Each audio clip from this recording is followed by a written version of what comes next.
ঘর ভাঙল বামেদের 21শে জুলাইয়ের প্রস্তুতি সভার মঞ্চ থেকে প্রায় 2000 সিপিএম এবং আইএসএফ কর্মী যোগ দিল তৃণমূলে।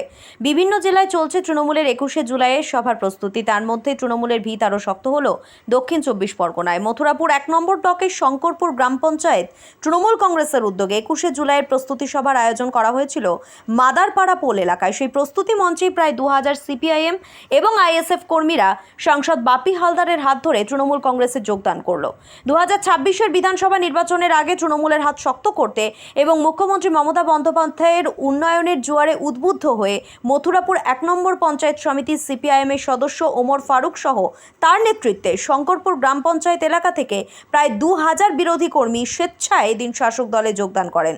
উপস্থিত ছিলেন মথুরাপুর লোকসভা কেন্দ্রের সাংসদ বাপি হালদার, মন্দির বাজারের বিধায়ক জয়দেব হালদার, রায়দিঘির বিধায়ক ডক্টর অলোক জলদাতা, ব্লক সভাপতি মানবেন্দ্র হালদার, যুব সভাপতি রাজু পুরকাইত সহ বিশিষ্টজনেরা। এদিনের এই যোগদানের ফলে 26-এর বিধানসভা নির্বাচনের আগে রাজ্যের শাসক দল তৃণমূল বাড়তি অক্সিজেন পেল বলেই মনে করছেন রাজনীতির কারবারিদের একাংশ। আজকের আমাদের 21শে জুলাইয়ের প্রস্তুতি সভা ছিল শঙ্করপুর অঞ্চলের।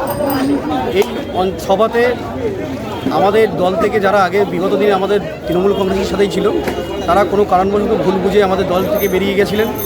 বর্তমানে আবার পুনরায় তারা আবার মমতা বন্দ্যোপাধ্যায় ও অভিষেক বন্দ্যোপাধ্যায়ের কার্যকলাপ দেখে, সারা রাজ্য জুড়ে যেভাবে কার্যকলাপ চলছে সেই দেখে তারা আবার পুনরায় আমাদের নেতৃত্বদের কাছে আবেদন করেছিলেন যে আমরা তৃণমূল কংগ্রেসের সাথে থাকতে চাই, আমাদের ভুল হয়ে গিয়েছে, আমরা দল ছেড়ে বেরিয়ে এসেছি।